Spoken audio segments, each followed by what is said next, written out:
Hello everyone, my name is Francisco Toro, and today I'm going to be giving you some pointers on where to go salsa and bachata dancing in Copenhagen. So if you're into this type of dance style, I'll be putting a video reference for you to see, but it's essentially salsa and bachata. It's not the typical like clubbing reggaeton style you might think of. So if this is the type of dancing that you do in your country, then definitely continue checking out this video. So for those of you that don't know, I've been salsa and bachata dancing since 2012. I learned in Los Angeles, and kind of the main purpose of this video is to document in case I ever wanted to go back to Copenhagen to go dancing. I don't have to do the research, and it's also to save you time on doing the research, possibly translating things. So if you find this video helpful, feel free to click like, but otherwise let's get started. So the first place we're going to be talking about is called the Non-Stop Bachata event. And this happens on a selected Monday. So it does happen around once a month. I do recommend you checking out their Facebook group, which I'll put the link in the description below. But essentially, it happens once a month, and as the name describes, it is all bachata. So if this is not your dance style, let's say you like salsa more, then this is probably not the event for you. But if you do like this, I do recommend you checking it out. And this is one of the places that I actually did not get a chance to go to because I landed on Monday night and I was jet lagged. So if you're watching this, you're already ahead of the game. Definitely check that out if you're into that. The second place I'm going to be talking about is hosted by a group called the Salsa Libre Copenhagen group. And I'm going to be putting the Facebook group link in the description below. So do check that out if you want more information. It looks like they have dancing events on Fridays and Sundays, but it might get updated, so do check out the link. So the venue that this occurs at is at the Kadel Holland Cultural Center. I probably butchered that. I don't know Danish, but yeah, it's very easy to get around in Copenhagen.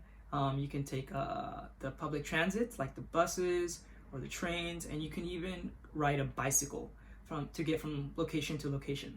But the way that I went about to getting to this location was by using the train.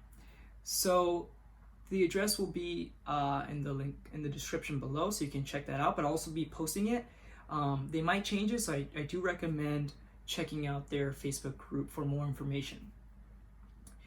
So when you get to the location, there is an entrance fee. So when I went, they did take a Venmo transaction. So I didn't actually have to use cash. However, I do recommend you take cash with you whenever you're overseas. I don't remember how many kroners there was, but yeah, definitely take cash. There was one time when I was overseas and I forgot to take cash. I had to find someone that spoke English, and then he kind of paid for me. I bought him some drinks as a thank you because I was so dumb and I forgot to take cash. So pro tip, take cash. So the next thing I'm going to be talking about are the rooms. So this venue had two rooms. The first room was the main room, so they had salsa and bachata there, and it was great. They had high ceilings. It was a very large room. For those of you that don't know, sometimes the venues can be small and they can feel cramped depending on how many people are there. But this location was great because even though there were a good amount of people, it didn't feel cramped. And we didn't feel like we were getting too sweaty and gross while we were dancing. So definitely a big plus. The second thing is that they have another room for a Kizomba room.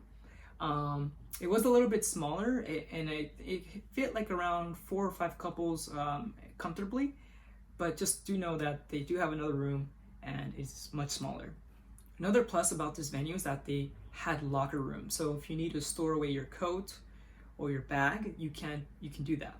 And this is great so that no one accidentally takes your belongings. In other locations, you'll put your stuff down on a table, maybe on the floor near you. So this is definitely a plus. And my favorite part about this venue is the bar. So they do have a bar that serves alcoholic and non-alcoholic drinks. Personally, when I'm dancing 4 or 5 songs, I like to take a break. So I'll go there, grab a drink, go back to the main room, and just kind of people watch.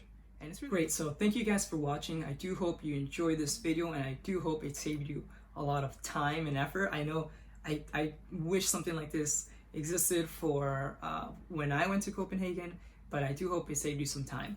So if you guys are interested, I'm going to be making more videos for other countries like Japan, South Korea, France, Canada, Australia, etc. So if you're interested on finding other cool locations to go dancing, do subscribe. I will also be making videos for Los Angeles. There's a ton of places here. You can pretty much go dancing every day of the week, which is great. I'll also be making other videos around the United States as well. So thank you for watching.